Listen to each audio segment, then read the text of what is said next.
Thank you.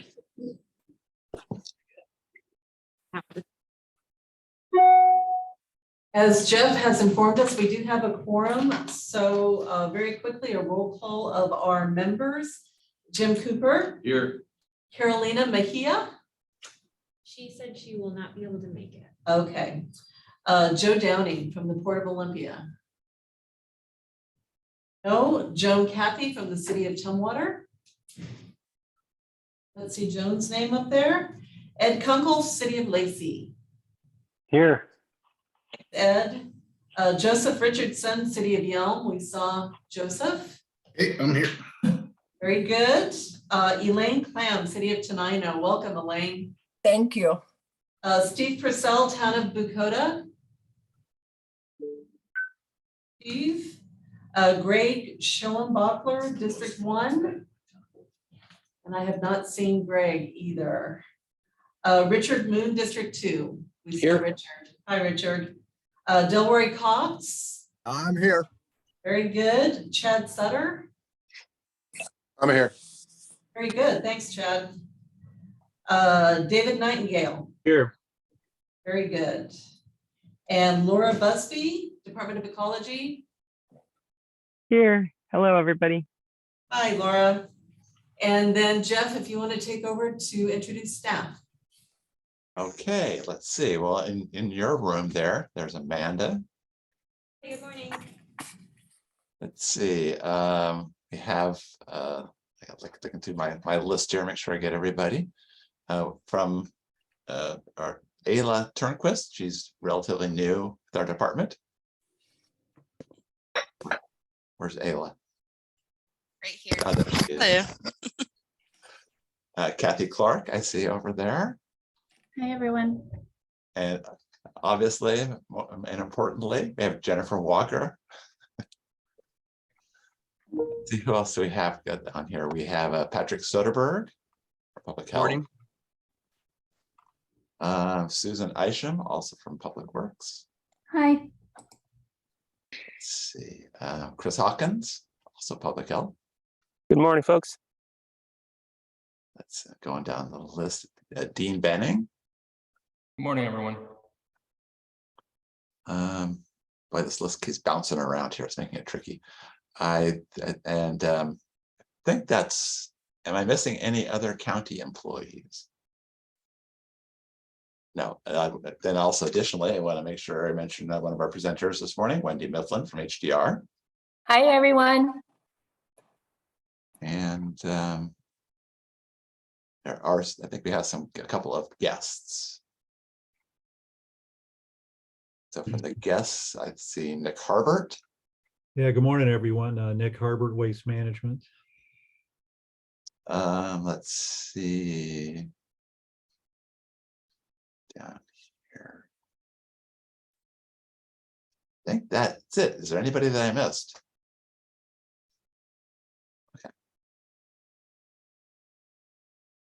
Okay, so we captured all of our guests, all of staff, and all of our members. Has anybody joined since we started our roll call? I see Joan Cathy is here now. Is there anybody else that we may have missed?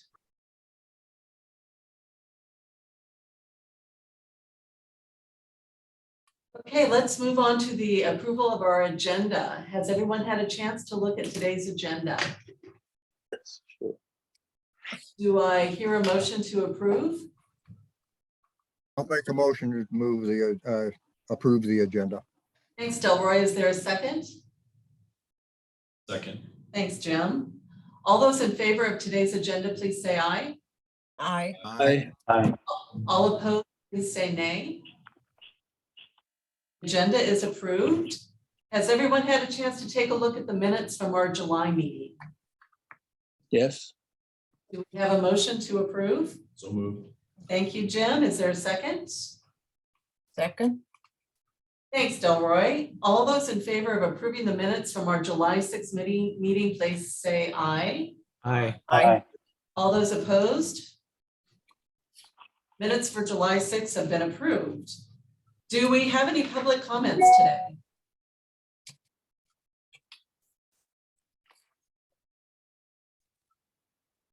I don't see any, and I don't think we've had any submitted. Is that correct? None have been submitted. Okay. Then moving on to old business, I don't believe we have any old business. So we'll just move right into new business and hear from Wendy. Yahoo! Good morning, everyone. Hope everybody's doing well this morning. Amanda, can you bring up our presentation? Certainly. Pretty please.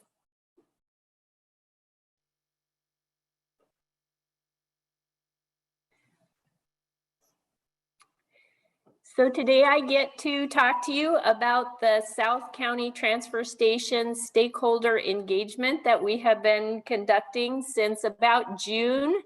So next slide, please.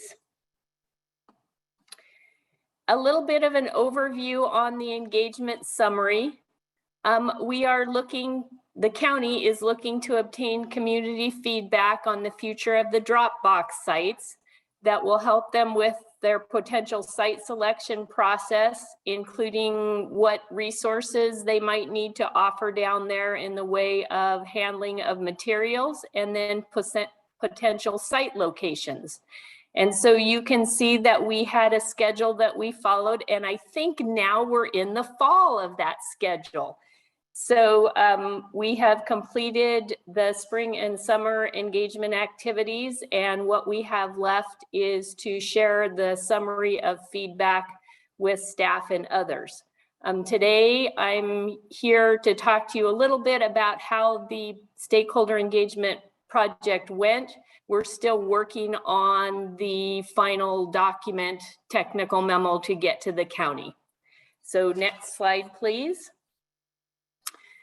So we went out with a number of surveys, both intercept surveys at Rainier and Rochester, and then also online surveys. And I'll talk a little bit about the community outreach in the next slide. But some of the example questions that we asked were, what kind of disposal and recycling services would participants in the South County like to see at a facility? And then also, what should the county keep in mind about operations of if they move forward with a potential transfer station? And not only hours and days of operation, but also what kind of disposal options they'd like, what kind of recycling needs they would like to have met in the Southern County. And then also how far they are willing to not only drive to the facility, but how far the curbside collection company Waste Connections is willing to travel to access the facility, and how far the operations contractor would like to see travel from the facility to the railhead. So those were some of the questions that we were asking. And then also, what would some of the cost-effective solutions look like for not only residents, businesses, but also the waste management workers in South Thurston County? Next slide, please. So we have conducted, along with the county, a number of community outreach methods in order to get some answers to those questions. So as you can see, we sent out 26,071 postcards. That 71 is important, to Southern Thurston County residents, directing them to an online survey and the virtual open house. The county also had booths and did public outreach at the Nisqually Valley Barbecue, the Thurston County Fair, and the Tenino Farmers Market. I believe those were all done in the month of July. HDR staff was also on site at both Rainier and Rochester to do we did 168 intercept surveys. We did 82 at the Rainier site and 86 at the Rochester site. And we got some really good feedback when we did those intercept surveys. We also conducted a virtual open house with county staff and HDR staff. We had 50 registrants for that virtual open house. And so good participation in that event as well. Jeff and I also conducted interviews with the local waste hauler Waste Connections, the site operations Contractor Public Services. And we also talked to Lewis County as a neighboring county that would be close to a potential site. We also had online surveys, and we actually received surveys closed last Wednesday. And so I prepared this slide presentation before they closed. So we actually got 247 online surveys through that process as well. And we directed people to our surveys through an online ad on the Olympian website. And then we've also invited community members to sign up for email updates as the project progresses. So you can see we've done quite a bit of community outreach in the month of July and August on this project. Next slide, please. So a little bit about the virtual public meeting. We had the virtual public meeting on July 28th, and it was in a Zoom format, a 1-hour hosted meeting with a presentation and then facilitated question and answers at the end. We notified people of that through direct mail, social media, and also some emails to key stakeholders, and we had really good participation. And so if you want to listen to the virtual meeting recording and look at the question and answers, you can do that at the website noted below. And I think you all received a copy of this presentation, so you should all have the website available, the link available to you if you are interested. So next steps, next slide, please. So HDR will be issuing a technical memo to the county summarizing the stakeholder engagement and what we have heard back from participants. And that memo will probably come out to the county around the end of September. And then I'm expecting that there will probably be another update to the SWAC in October at your October meeting. And then potentially the county will update the Board of County Commissioners October, November, and then determine their next steps. So with that, are there any questions from the group?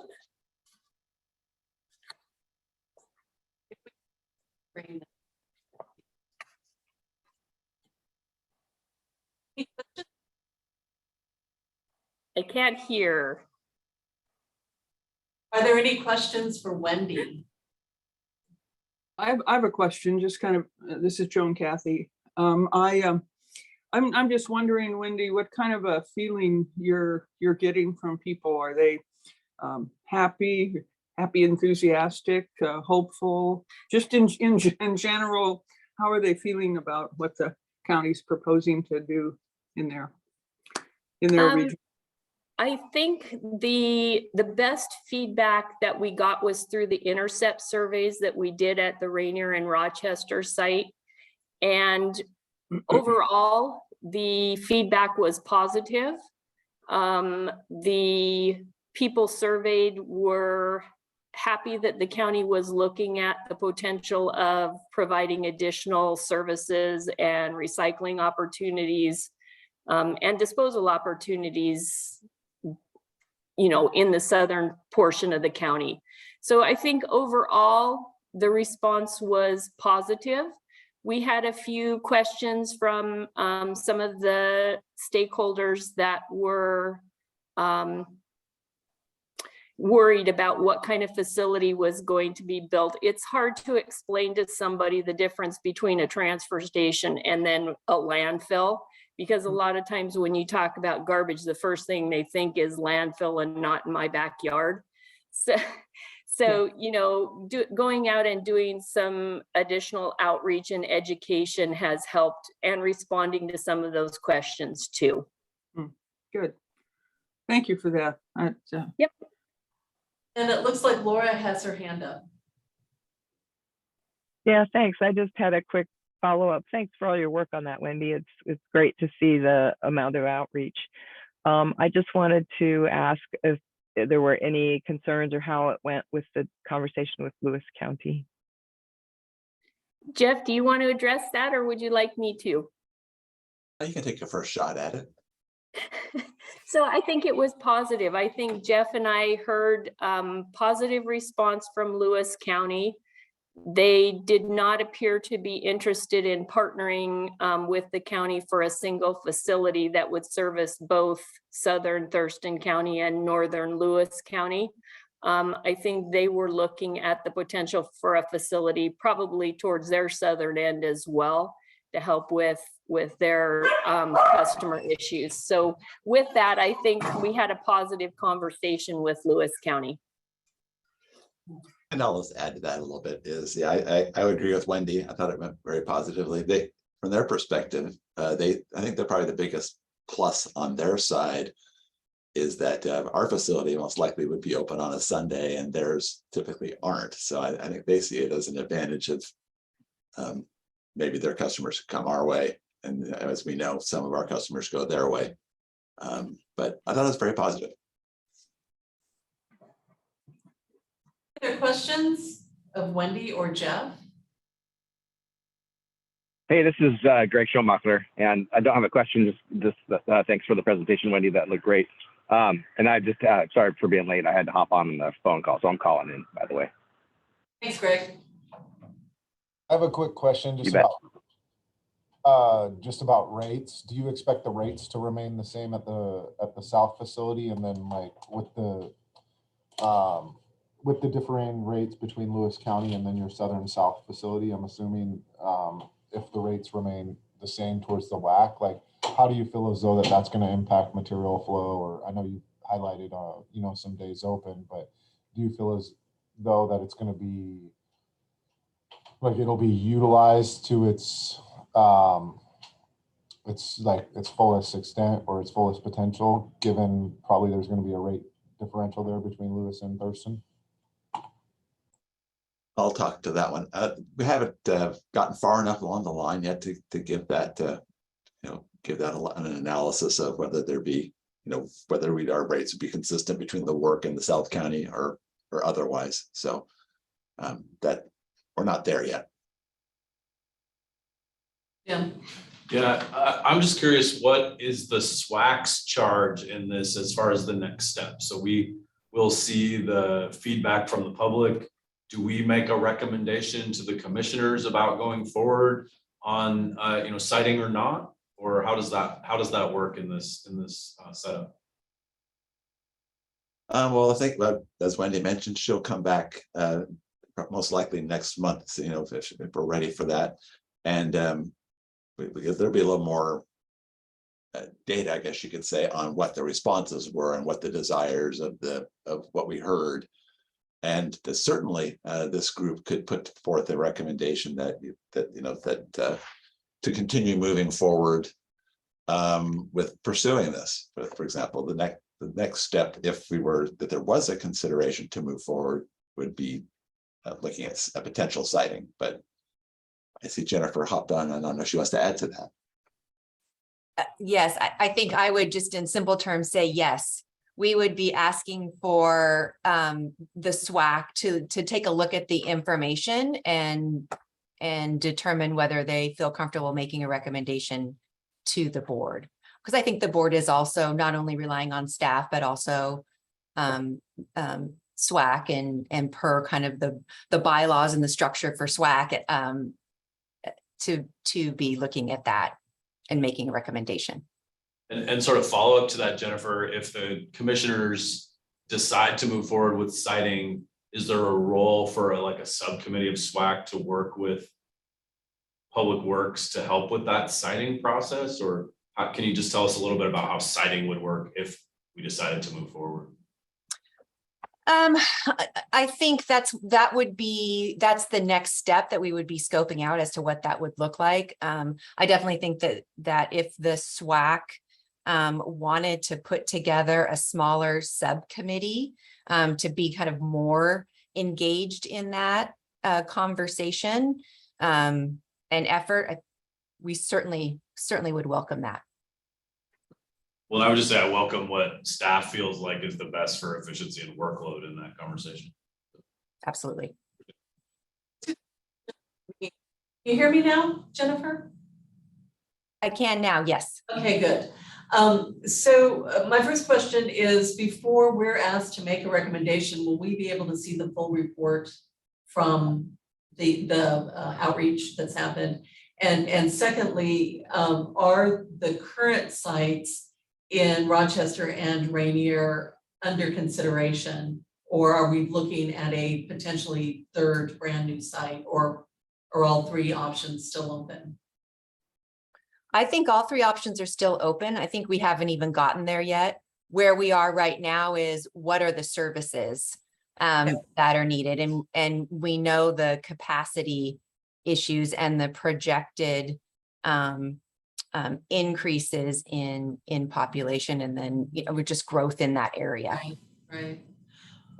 Well, and both sites right now do seem kind of maxed out, so maybe they're not big enough for any future facility, but something that I had wondered about. Yeah, I mean, I will say that I'm certainly looking at if we have an existing site, existing facilities, and can we add capacity to those existing facilities? But that's a part of that next phase that we need to look at.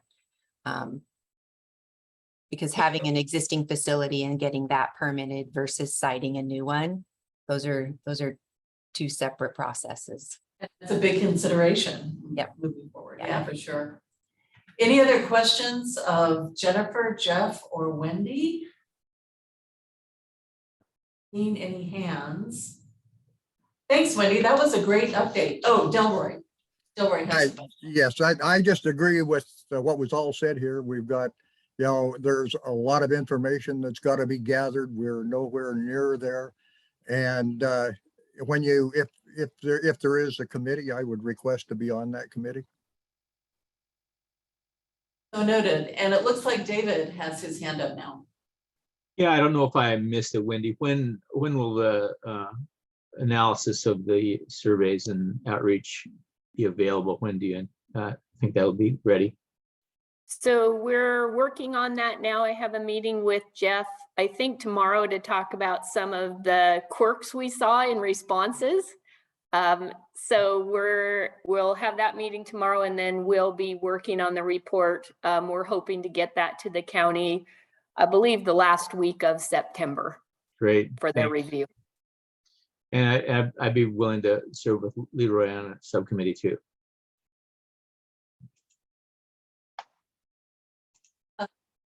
Any other hands for Wendy, Jeff, or Jennifer? We can move to our capital facility projects update. Susan. Okay, good morning, everyone. I just, yay, the slides. Okay, so here is the overview slide that has everything that we're doing.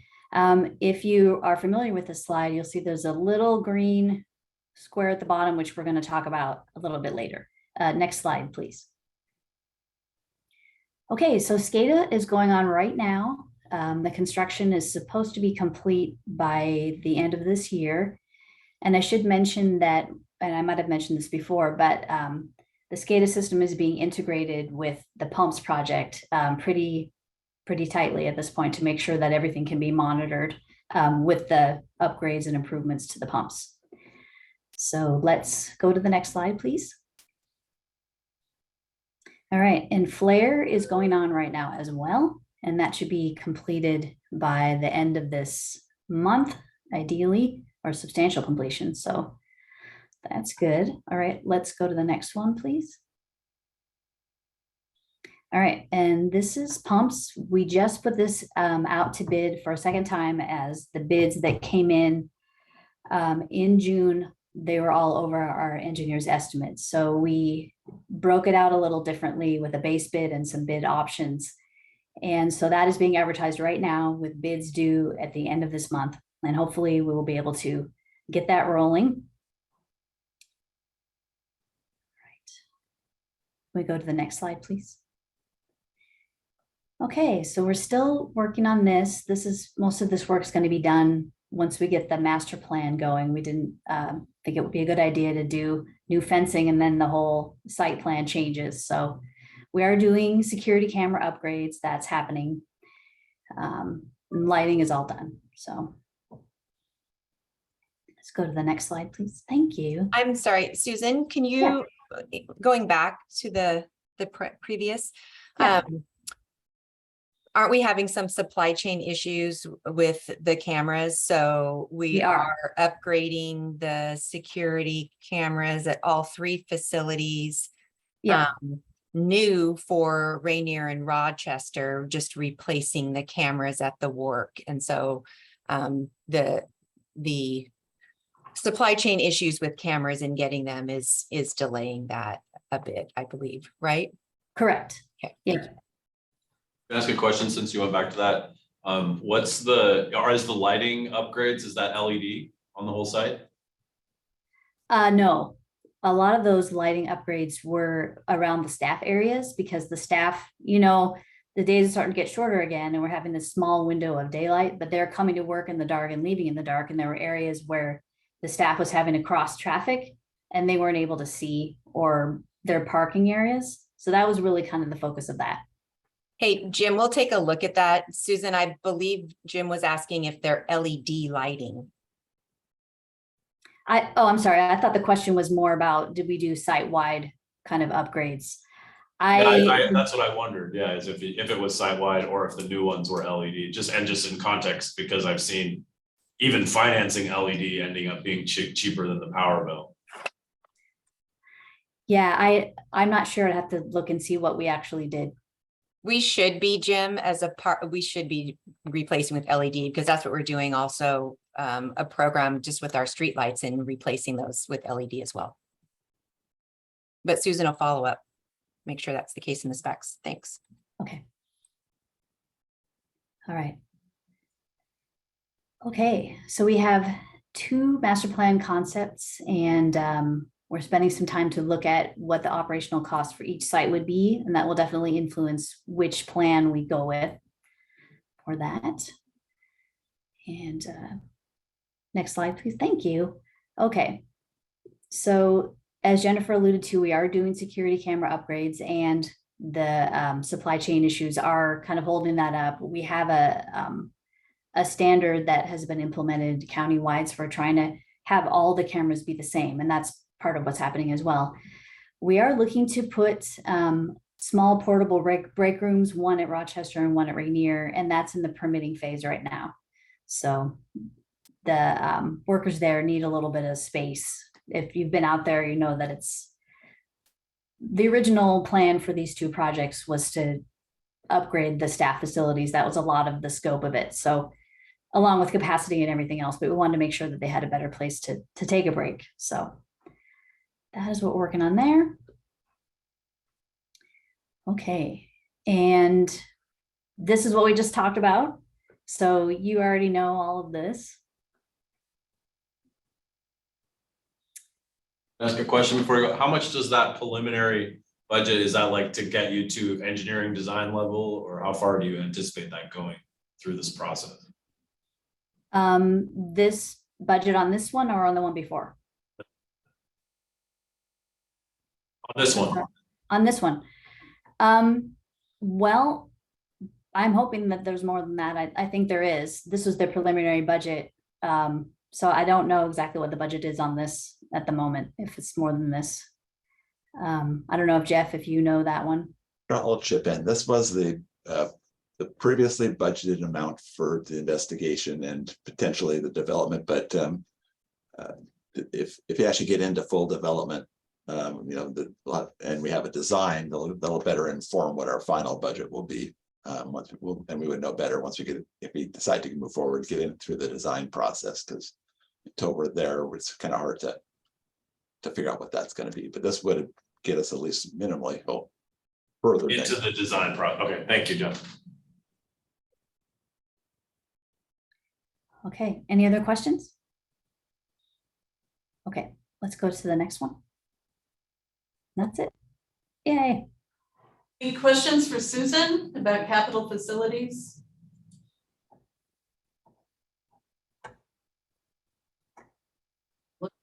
Hands.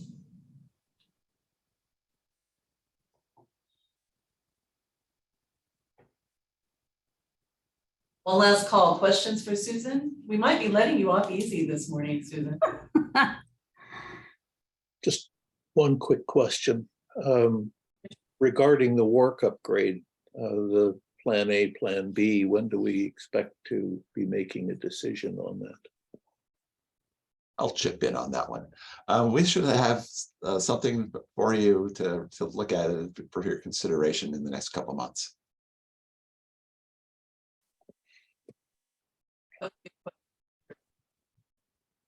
Any others?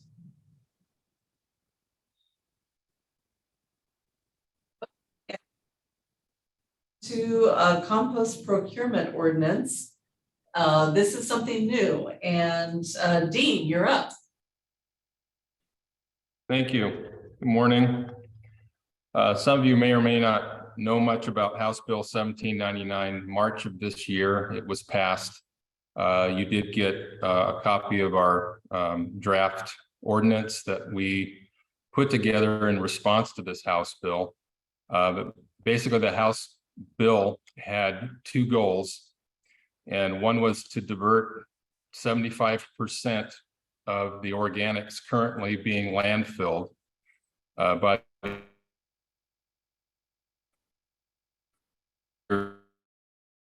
2030. A 20% reduction in food waste specifically by 2025. Now, this House bill obviously would apply to all counties in the state, and by getting cooperation and from each county, they're hoping to reach a goal of something like 50% of whatever amount each county sends to a composting facility. So basically all the green waste and food waste that comes through the work and gets recycled, they would like 50% of that amount to be used in county projects, 50% as compost.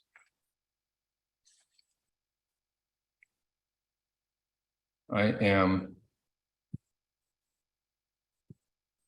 Amanda, or do we have, I just lost the slides. Sure. I wasn't sure if you were ready for the slide. Yeah, go ahead and slide 2, please.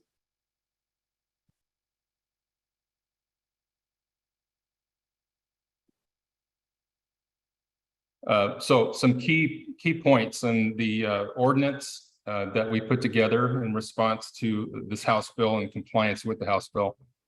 First, as I mentioned earlier, Thurston County is going to strive to hit this 50% amount of compost used.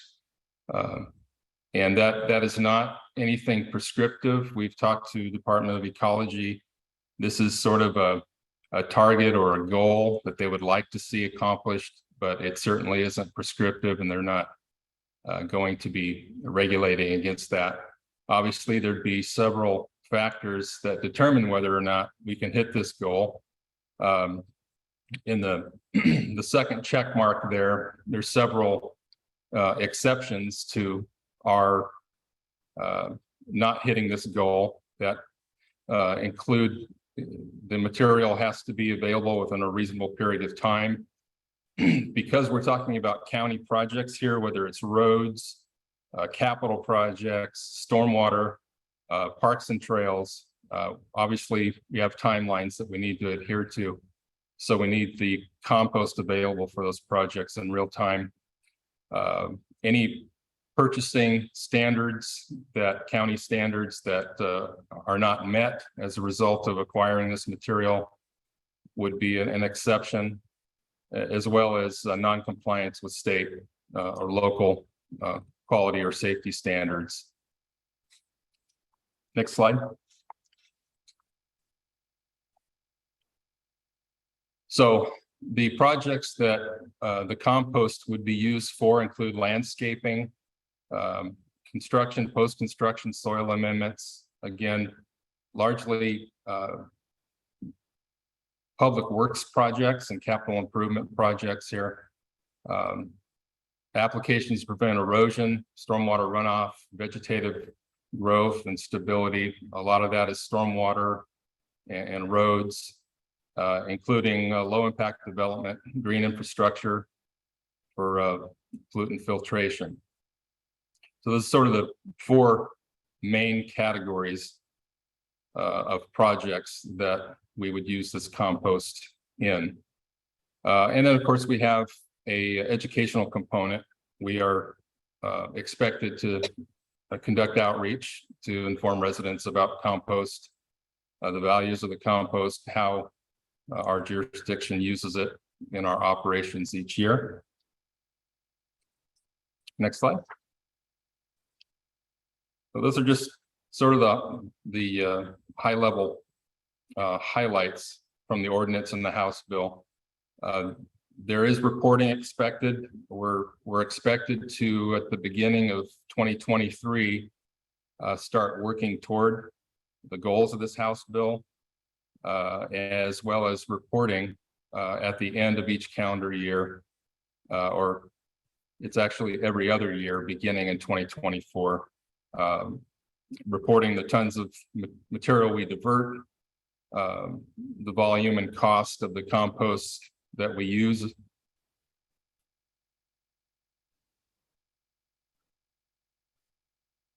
as well as the sources. We would have to only derive compost from approved facilities. Next slide. Questions or comments? So, Dean, that was a great report. Is the SWAC going to have a role in recommending this? Yes. Let me just, let's go to, okay. Let's go to the next slide just quickly. We can go back. Yeah, so we're at the point right now where, of course, you have the ordinance in front of you, and we're looking forward to any feedback, input you might have on the ordinance as it exists now. The next step would, of course, be briefing the board and setting out for public hearing. So those are sort of the steps. I believe it's listed as an action item today, and that would obviously depend on whether or not we have approval to go forward with it from the committee. Any other questions for Dean? Yes, David. Yeah, just I sent in a comment email or something, just want to make sure you got that, just clarifying. Okay, bye. And it looks like Delroy had his hand up, and then I just had a question of, now Department of Ecology said they were going to come out with a draft outline of the procurement. And does this follow that, or did you just draft your own procurement? I just.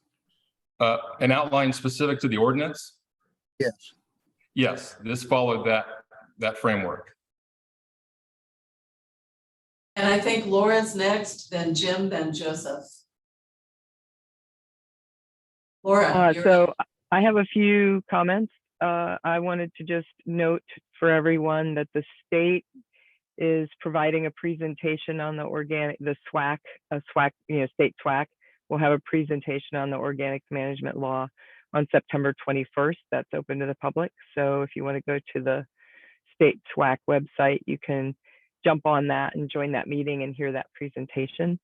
And I can provide more information if anybody's interested.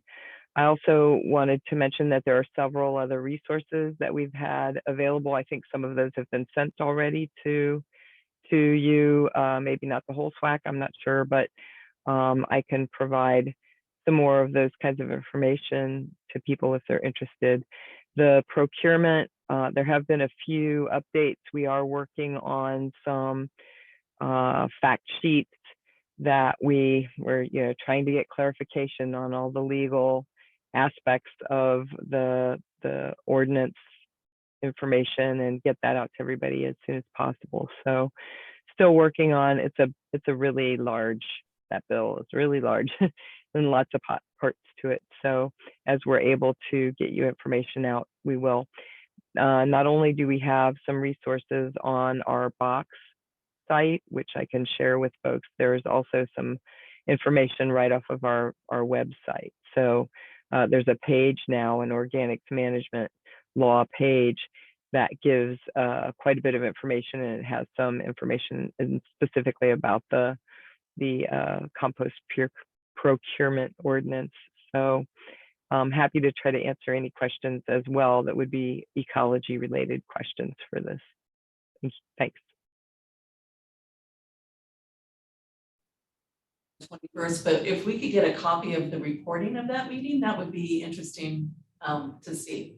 I think Jim is next, and then we're going to Joseph. Thank you. I just have a couple of questions. So the first one is on the 10% threshold in cost to go further than local.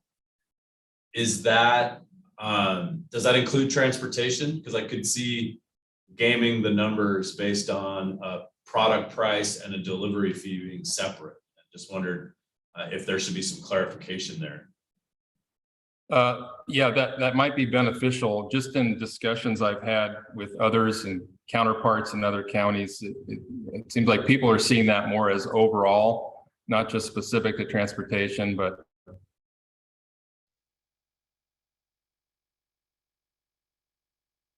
this project, that 10% cutoff. I should also mention that local in the House bill isn't, at least according to my read, at least it's not defined. So. Well, that was my next question. So what is our definition of local? Because you don't have it in the ordinance. Yeah, and we've had some early discussions on that. It sort of varies, but I guess we always come back to that.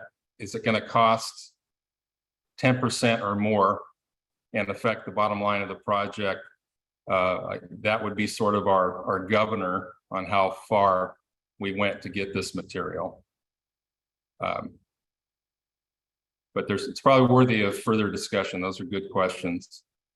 I think defining local and addressing transportation, whether that's part of the cost of the product, would be key for me. And then sort of around the fringes, sort of two other questions. And one is, when I think about the volume of this project by project, to me, it starts to make me wonder if there's an opportunity for the county to go out to bid for their composting provider for all projects.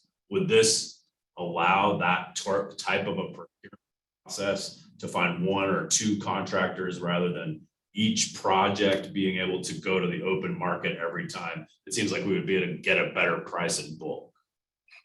Yes, and that's definitely the realm of possibility, and that would be good. One of our concerns is that right now we have one certified composter, Silver Springs, in the far South County, and because of this House bill, the demand on their compost products, good for them, is going to be increasing significantly. So there is a concern on their part on can they provide the volumes that are being demanded by their surrounding jurisdictions. Yes, to answer your question, yes, it would be great if we could sort of lock in with somebody. They're all sort of dealing with a lot of needy counties looking to comply with this House bill.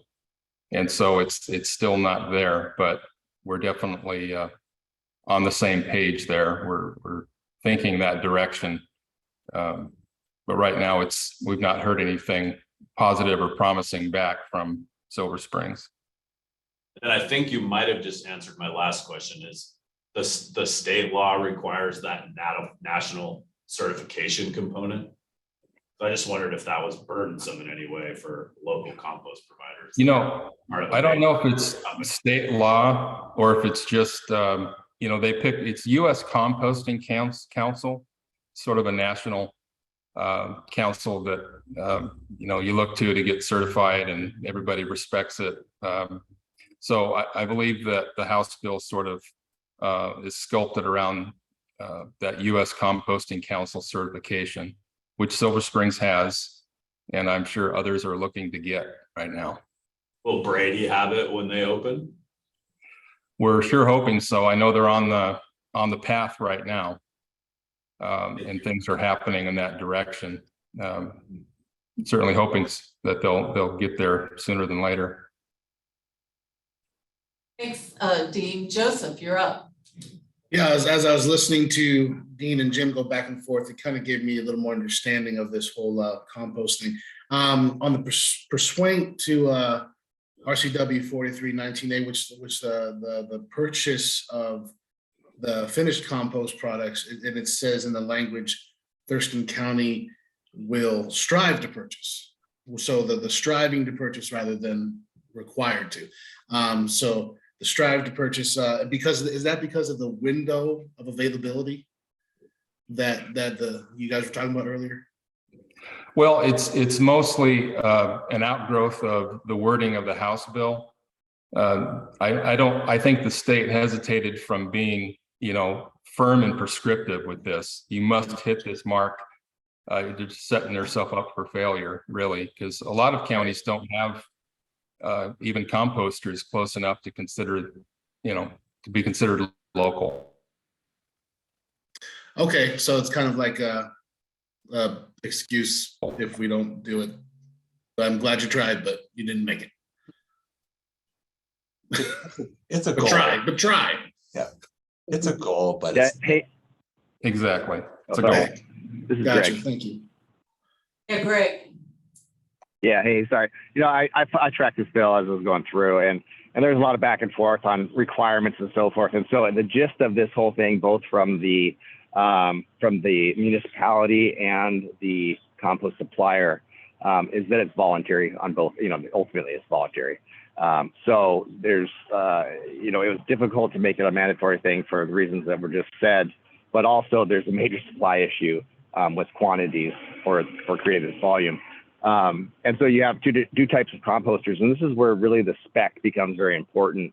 There's a lot of reasons you don't want to just throw any kind of material out there, a lot of public health concerns and so forth with improperly processed compost. And so that's what the specs are there to try to help mitigate, is to give a quality product that's both safe for people and the environment to be applied.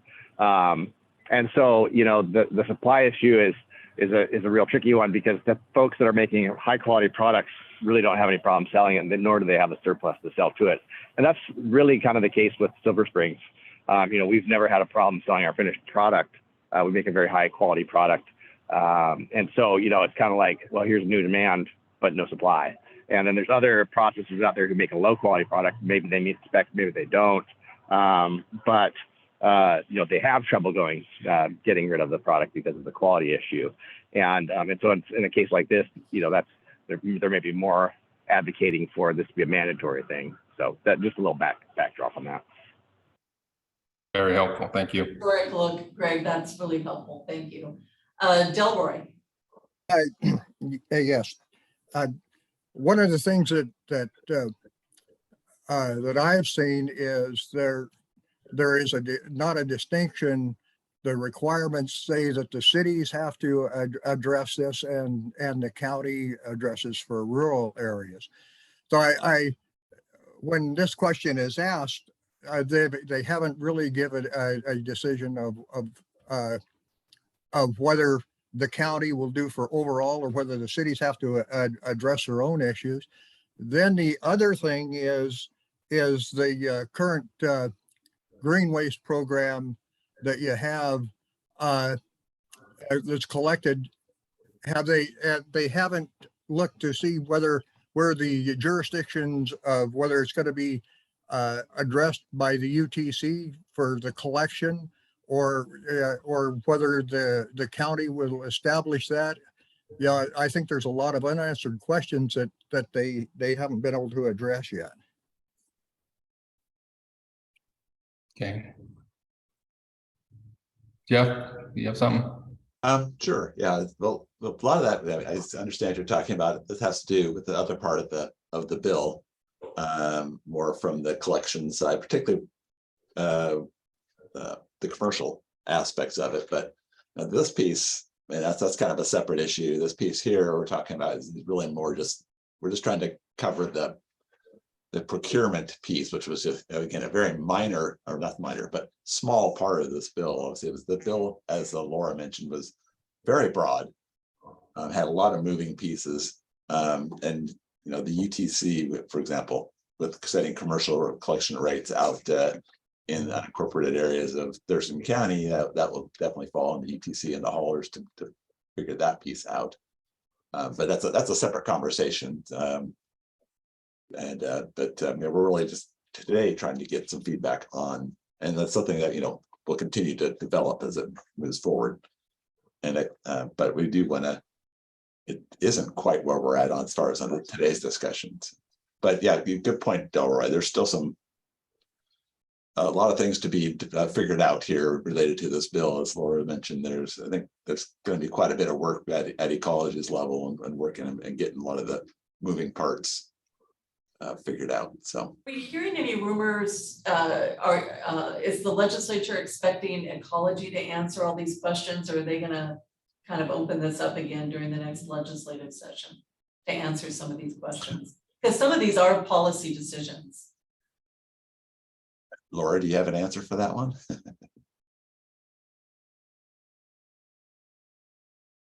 It's been Ecology answering most of my questions that I've had on it. It's always been Ecology, so I would think that's the lean, but I don't know that for certain. Yeah, sorry, I was just getting back to my mute button there.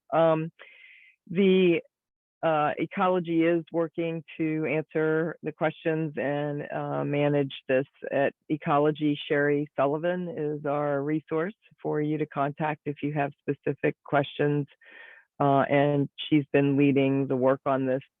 We have several people internally that are, we've gone to the Attorney General and gotten clarifications on some things. And one of those recent clarifications was that who's required to do the ordinance, have a procurement ordinance, was pretty broad in our original interpretation, and they've now narrowed that from, it's not just if you have a drop box in your community, it needs to be a collection service.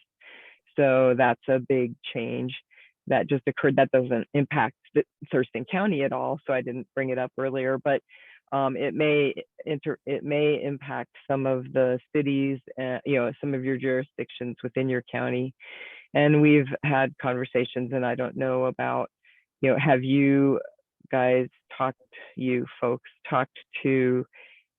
some of your other jurisdictions? You could potentially work on this and have interlocal agreements that incorporate, or in your solid waste plan, incorporate some of these smaller county jurisdictions that aren't going to be able to do this easily on their own, but are required to have report and that sort of thing. So there might be some broader collaborations to consider as well. Thanks for that, Laura. Delroy. Yes, I got a question. One of the things that we've addressed Ecology with was whether or not if we have a solid waste management plan and all the cities have bought into that plan, does that, wherever the program comes out, would that cover that? Or does the city have to address that separately? Because the way that it was written, it was confusing that the county had to do their procurement and then the cities would have to do theirs as well. Yeah, that's a great question, Delroy. What my sense of it is that if you change the solid waste management plan, no matter what the changes are in this case, the interlocal agreements would need to update to reflect those changes. Does that sound right to you, Jeff? I believe so. Yeah, and thankfully we just had ours approved last year, so we won't be having to change it for a few years. So that's some of the implications in the bill won't actually kick in for us until we go through the next iteration. So Something to look forward to. Lori, did you have another question? Delroy, did you have another question? No, I didn't know that. Okay, Thank you. Jim. Yeah, just one other that came into my mind. And hope I phrase this right. Is there any language in our new contract that we're working on with Republic that guarantees our ability to buy back the organics that go to Brady? that would be one, the contract signed and already, and no, there's no guarantee of buyback.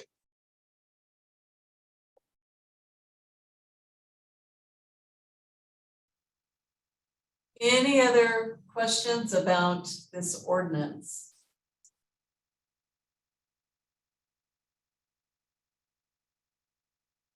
If not, I guess I have a question for you all. So our, Okay. our desire would be to have something, a recommendation out of this group, but then I have heard a couple comments on some items to be looked at. So am I correct in assuming that you'd like to see if you will make a few edits and then bring this back again for further consideration? I think that's where we're at. Does anybody else have a different? Yeah, I think that whether, I don't know whether we've covered in this or not, but I think there needs to be some language in there identifying the facilities that they go to, that they meet the requirements, and it was brought up, the location of the facility and the transportation costs, where that would lie out, whether the county would be burdensome of that. I think that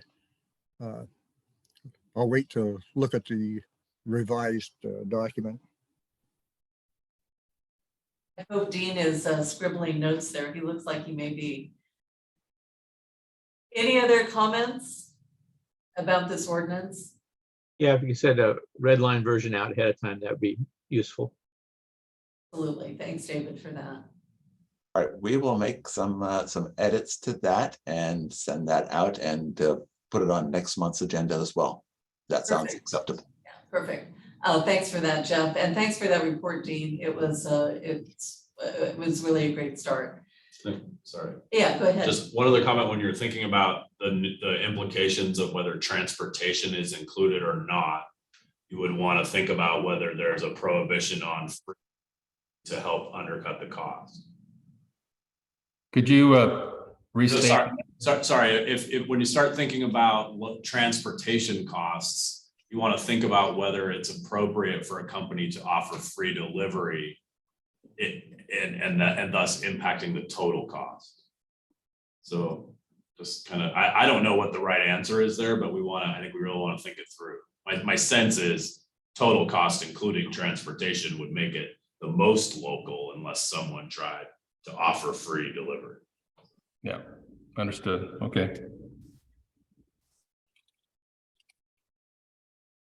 Any other comments or questions about the proposed procurement ordinance? Delroy, your hand is up. Is that from before? I'm sorry, what was that? Your hand is up. Did you have another comment? I must have my cursor in the wrong position. Sorry No about worries. that. No worries. Jeff, I think we're ready for your report. Oh boy. Okay. Let's start out. So if you recall, I think in the July meeting, I mentioned that we were going to be, this has to do with the compactor at the Waste and Recovery Center. I had reported that we were going to be having the manufacturer SSI come out and do an assessment, condition assessment on the compactor. So that did in fact happen back on July 27th.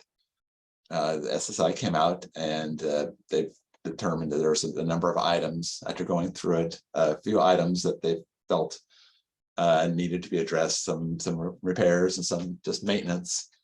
We got a report out of that. And so we have moved that forward to our contractor, Republic, and between Republic and their sub waste connections. They are going to address all of those items. So again, it's important for us to keep our compactor up and running and operational, as it's vital to keep us moving the waste out here. In addition to that, we are proposing to budget for a purchase of a new compactor, but that still needs to go through the approval process with the Board of County Commissioners, which won't happen through at least to the end of the year. The tentative plan would be to purchase a new compactor is to incorporate both compactors into the work reconfiguration design. So that would provide us a level of security and redundancy to our system. So, if one's down, you still have the second one, or you have you could potentially use both if you're being inundated with waste. So it would allow us to properly manage the ever-growing waste stream here. So just a heads up on that. The compactor being operational is crucial for us. So any questions related to that item? Hearing none, I'll move on to the next one. Yeah. Waste characterization study. As you know, we've been in the process, and we are over the next coming almost a year still. We had our most recent waste characterization sampling on the 3rd week of August. It was very successful. The next scheduled sort will be in early November. The project's going to continue through the next winter and spring, and with the final report on the whole project, we should be received, around May of next year. As you recall, this is being funded through a LaSWIFA grant through ecology. So we're continuing to work on this, and more to come. Anyway, just an update on that. We're continuing with work on that study. Any questions regarding the waste characterization study? You guys are easy today. Okay, the third one up is just a heads up and awareness issue. There is a potential for a nationwide railroad strike that would potentially affect the employees of Burlington Northern Santa Fe, BNSF, as well as Union Pacific and a couple other smaller Canada Pacific, and I think another rail line as well. So the strike could potentially take place as early as September 16th if the parties aren't able to negotiate labor terms. So as you know, our waste goes to the Centralia intermodal yard and travels on Burlington Northern Santa Fe trains to Roosevelt. So this obviously would have a potential to impact us. So the county, Thurston County, we're working actually with other Washington County solid waste managers to create a statewide statement describing the impacts that a railroad strike would have on solid waste programs around the state. So information from each impacted county is going to be consolidated into a single document and shared with the partner agencies, with our legislators and members of our House and Senate constituencies. So just to educate them as what this would mean, and to hopefully make sure this is resolved before any sort of strike happens. So we have high hopes that it won't, but anyway, there's contingency, and we are all contingency planning in case it should. So I see the hand raised. Yeah, David, do you have a question about that? Yeah, Jeff, that's a disturbing possibility. Is there any sense of remaining capacity by trucking it? I mean, you can't also truck stuff down to Roosevelt as opposed to use a train. And how much capacity would we have with existing trucking fleets and stuff potentially? Anybody looked into that yet? Republic has an alternate disposal plan. Basically, the alternate, if it's not going to go on a train, and you're correct, it would be via truck, is they would hire it's a separate trucking company. And it would go actually not to Roosevelt. They have a couple options. They're currently looking at taking it to the Coffin Butte landfill, which is just north of Corvallis in Oregon. It's about the same distance to go to Roosevelt versus Coffin Butte, but it's a little bit easier travel particularly if it were to go, weather-wise, the gorge can be kind of troublesome at times. But that is the contingency plan, is be a direct haul to Coffin Butte landfill. So again, I think there's a feeling that it's probably not likely that it would go, given the political implications. Solid waste is a substantive, we're not the biggest customers, I'll put it that way. A train, a rail outage, there's really even higher impacts are things such as coal not moving, fuel oils, wheat, soybean, other crops that, so it's going to it would have a huge impact on the economy than just the little solid waste piece. So I think there's some motivation to get this solved. So we shall see. But that is just the heads up that is potentially coming here in the next couple of weeks. And no other questions there. Lastly, I just want to give a few waste reduction, recycling, education, outreach updates on a number of things. First off is our Master Recycler Composter class is set to begin again shortly. It's going to start on September 20th. So first off, here's my pitch for any of you that are on this committee and are interested. I highly recommend signing up and taking the class. It's very, very interesting. You have an opportunity to really learn a lot about waste reduction, recycling, composting, and solid waste in general. But again, I mentioned it starts September 20th. We've been out promoting the class on our website and social media channels, and we're currently refreshing the teaching materials, and some of our staff will be presenting alongside WSU Extension staff. So the classes, just so you know, are on Thursday evenings with a couple of Saturday field trips where they go to different solid waste, recycling, composting type facilities, just to see those types of facilities. And the benefit for us, it allows us to train basically their ambassadors that go out and they have to get payback hours, to staffing booths at events or starting recycling programs in their business. So it allows us to get, our outreach fingers into so many more places. So it's an excellent program. And again, I highly recommend if you're interested in that to sign up. Next up is paint care. We've been pushing heavily over the summer the new latex paint recycling options here that are available here, with paint care now being and latex paint now being taken at Hazel House.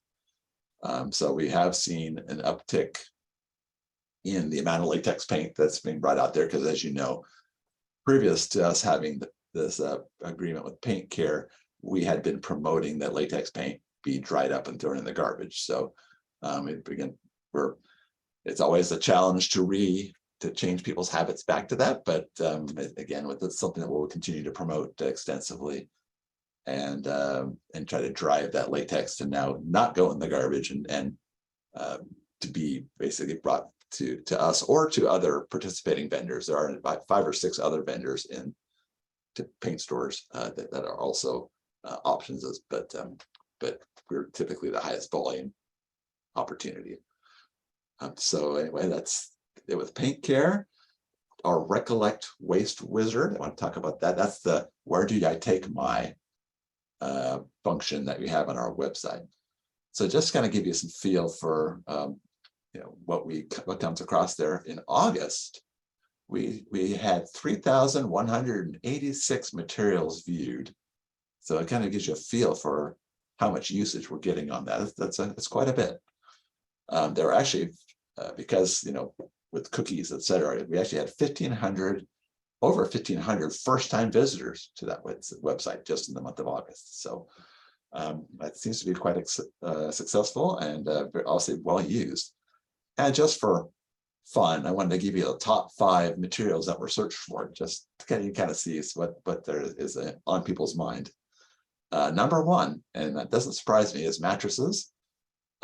Scrap metals, number 2, televisions, then microwaves, and then finally furniture. If you've ever been to the work and looked in the pit and watched drop boxes drop, holy cow, yeah, the furniture and the mattresses, that it absolutely, it's ridiculous how much furniture we get here sometimes.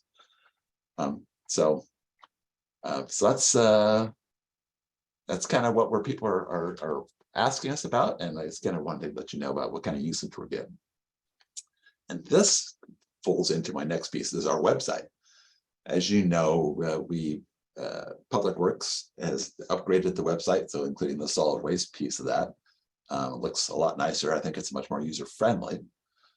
In August, just the garbage and recycling pages received about almost 13,500 web page views, which interestingly was about 2/3 of all the page views for the entire Department of Public Works. So, people want to know about their garbage. So it's being well used. The most downloaded document we had was our updated recycling guide, which is, again, that's good news. So people are, wanting to, get information about either disposal or what they can recycle and where. So I thought I'd pass that on.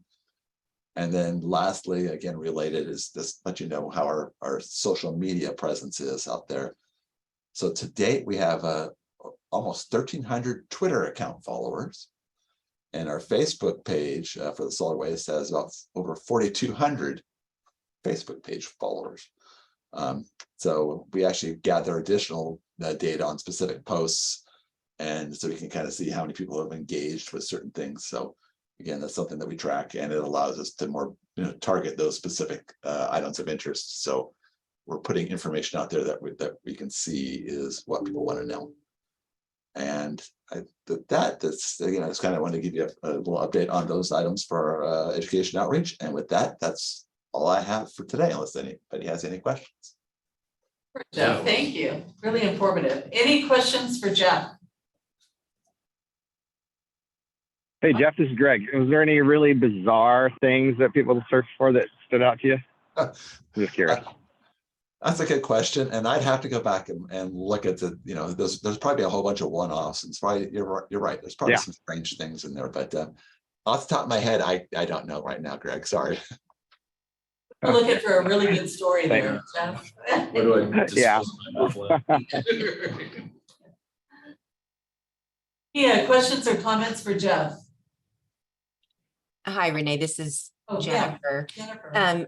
Jeff, I wasn't at the last meeting, so maybe you mentioned it then, but did you update the SWAC or just inform them about the potential change to full-time? Our staff moving to full-time or for board consideration? Sure, I don't recall if I did or not. Okay, that's a good piece. Okay, so just, you may not be aware, we have 12 toll house operator staff. They initially were at 3/4 time at 0.75 FTE. A couple of years ago, they were moved to 0.85 FTE. However, most of those people, between the way the hours work or having to stay late or work some, work additional hours, they tend to work more or less most of the time full time. So I put in a request. We did some analysis, put in a request to basically move these 12 individuals to basically full-time 1.0 FTE a piece. So that is actually going to be in front of the Board of County Commissioners next Tuesday. I know our Human Resources is putting that in front of the board. So hopefully to be approved, and then we will be changing our scheduling for our staff, so they will again change to being 100%, full-time status. This did affect them from the perspective of their accruals of certain things such as vacation time and other items. So we feel it's going to allow us to better manage and schedule staff for our sites. It'll actually allow us to cut some overtime hours because of not having to call other people in to fill in when we have sickness or vacation time as well. So I think it's going to be a big improvement, and we're hoping that we'll be doing that hopefully starting in October. Any questions related to that?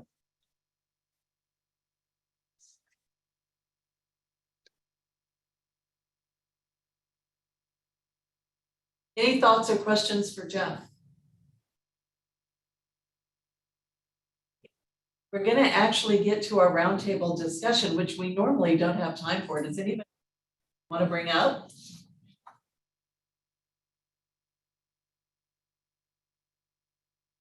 Yes, I see one hand and is that Chris? Yeah, hi, Chris.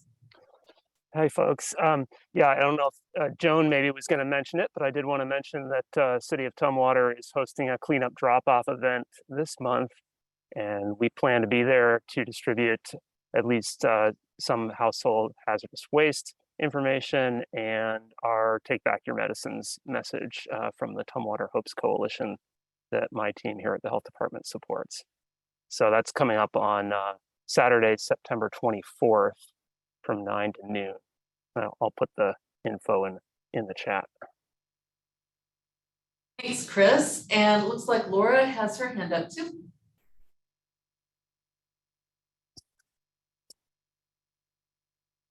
Laura. Oh, sorry, I thought Chris was next. Okay.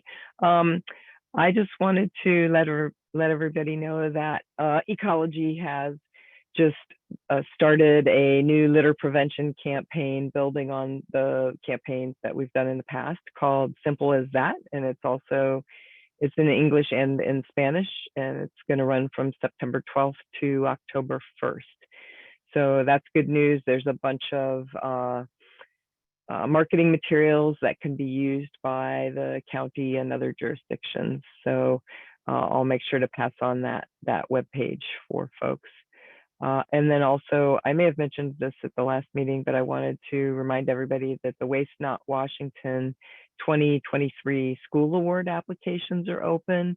They close at 5 p.m. on Friday, September 30th.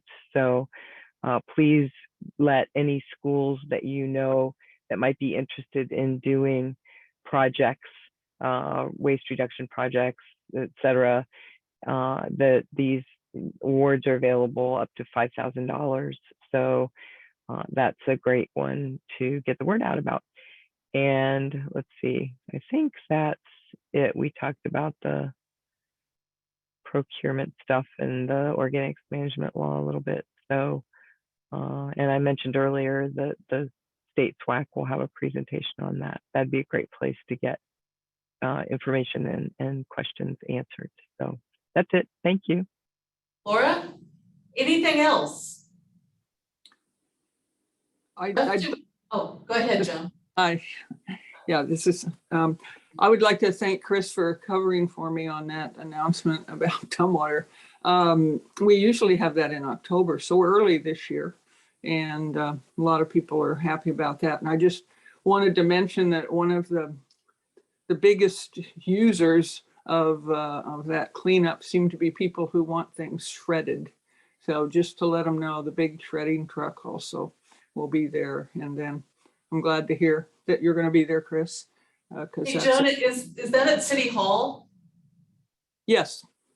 And there's directions where you come in one side and go through. And for a lot of this, you don't even have to get out of your car. We have a lot of volunteers and staff and council help out with that. Yeah. Yeah, in fact, that's a bit of a difference from previous years. It is all stay in your vehicle kind of drop off stuff now and helpers to unload your stuff that you're disposing of at the cleanup drop off. So, and I think a more limited set of stations as an adaptation to the COVID-19 situation and wanting to reduce exposure risks on events like that. And so it'll be that way again this year. So thanks for doing that, Chris. Thanks, Joan. David. Yeah, I was just, the latex paint has been taken at the Hazlet House for a few decades. And I'm actually working for a client right now in another part of the country where 75% of their HHW is paints, which the majority of that is latex. So I'll be very interested to see what that does to the volumes and the proportions going forward, how that ramps up over time. Yeah, that'll be interesting to watch. Thanks, David. So Amanda or Jeff, do we have any announcements that we need to share? I don't have anything else besides what I already talked about. Thoughtful discussion around the compost procurement ordinance. That was just a great discussion, so thank you for that. And we're going to give you 8 minutes back. Thank you so much. Yeah. Thanks to all of you. It was a good meeting, really good meeting today. Thanks, everybody. Have a good Bye-bye. rest of your day. Thanks, everyone. Bye. Bye. Bye all.